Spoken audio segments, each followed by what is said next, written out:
software. You said that it exists independent of the hardware. Exactly. Right? Let's say Windows XP. Did Windows XP, or where did Windows XP begin to exist? The mind. When? In the mind. In the mind. When? I don't know, in the mind. In the mind of Bill Gates. In the same way, okay, ask me a direct question because I write software.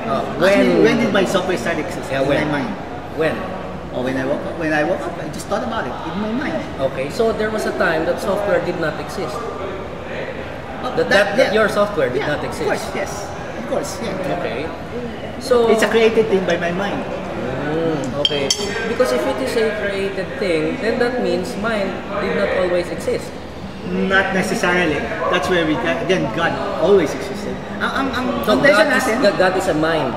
Disembodied. No, I won't say that. It's because now I cannot reduce the concept of God to a simple thing. But the problem is, it seems that you have no definition of God. No, I have a definition. You're not accepting the definition. Kanina, nakarinig ko, it's a being. Sinabi niya. Okay. Next, it's a mind. It's like software. Okay. It's an abstract thing. Maybe the word is being is probably a good definition. When you say a being has a mind. You know? So someone or an entity entity that exists outside, beyond space-time, created space-time itself, does not have a beginning nor an end. So that's a simple definition. How did you know that balik tayo sa kanina? Yeah, how did you know that space and time was created? Maganda yan eh. Maganda yung question yan eh. How do you know? It's because two things. Number one, not in order, two things. One is His Word, the Bible, whether you believe it or not. And number two is the whole of creation itself. Okay. Well, what does the Bible say about the universe, about it being created? Genesis 1. One is Genesis 1:1. Okay. How about outside of the Bible? What is the proof that the universe started? What do you mean outside of the Bible? Outside of the Bible, how did you know that? Outside of the Bible, there's only two, as I said. The Bible, which is the Word of God. Yeah, I mean apart from the Bible, I mean outside of the Bible. So you're limiting it to the Sabi Bible? mo the second thing. Two things. So Yeah. it's I'm not limited. limiting. So the Bible I'm says... saying at least two, okay? At least The Word of God and the whole universe itself. Okay. How does the universe say that Because it's it's created? design. It has evidence of design. If it talks like a duck, walks like a duck, walks like a duck, it must be a duck. Okay, the universe is designed based on your definition of design. Yeah. That it does not occur in nature. No. It does not occur randomly. It does not. It doesn't happen by natural law. By natural law. Doesn't happen by random chance. Okay. Now, does the universe happen by natural law? No, it cannot happen by natural law. It is okay. So if it cannot happen by natural law, you have to make it a lot simpler. Kasi pag universe, are you including natural law itself? Because when you say the universe or whole of creation, natural law is part of that. Yeah, exactly. Natural part. So we cannot say. It's like asking, natural law itself is created. But if you are to make this more like reality, kung ano yung nakikita natin, you can pick up any object here that we can actually see and touch and whatever. Yeah, yung common sense object natin. The problem is, when you look at common sense objects, they are designed as opposed to our concept of what nature is. No, that's exactly what do you say now? Kasi sabi mo, it's not by nature. Okay, what makes nature not designed? Compare mo, what makes it? What makes you think that nature is not designed? So what's your criteria? Kasi sabi mo... No, I'm asking you now. What's your criteria? For saying that that's not designed. There's nothing to compare it to that is not designed. No, you can. No, there are. Look, all of this are all. We can compare everything. We can compare. Like we can compare an airplane, but you may conclude an airplane is the same. Airplane is designed compared to what? A bird. Let's compare to a bird. A bird is not designed. A bird is designed. An airplane is designed. All objects are designed. Yeah. Although the bird is more complicated. Yeah. Designed as opposed to what? To a non-designed. What is non-designed? Okay. Something that can happen by random chance or can happen. Like for example, whatever. What can happen by random chance? I don't know. You tell me what can happen that is not designed and that happens by random chance. Okay. Let's see. Yung question mo doon, what happened? What is an example of something that is not designed. Okay. Something that happened. Okay. I'll give you a good example of this. Bagyo Glenda. Yero, bubong, lumilipad. Is it not designed? It's not designed for that. Does it follow natural law? It's flying because of natural law. Is natural law designed? No. We're talking of we're talking of something, the object itself. Yeah, exactly. No, don't play words with me. Don't play words with me. I'm just, kanina sabi mo, everything is designed. Am I right? Except God. Oh. Yeah. That means natural law is designed. I will follow the Yes, true. It's true. Okay. So, ngayon, lumalabas na, are there things that are not designed? Kasi kung everything is designed, then there is no such thing as not designed. The whole universe Is designed. It's designed. Yeah. So, saan natin yung kinukuha yung concept not design? Everything is designed. Yeah, that means everything's ginawa ng Diyos. So there's no such thing as not designed. In terms of concept, okay, it depends on yung object natin kinamo. Basically, what we're trying to say is that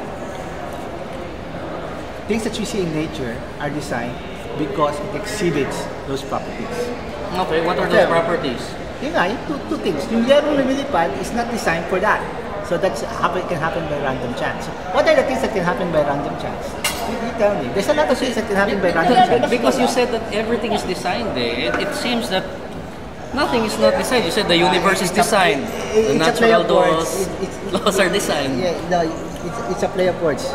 Basically, I'm trying to say that It's designed. Yeah. Designed to what? To hit me? I don't know.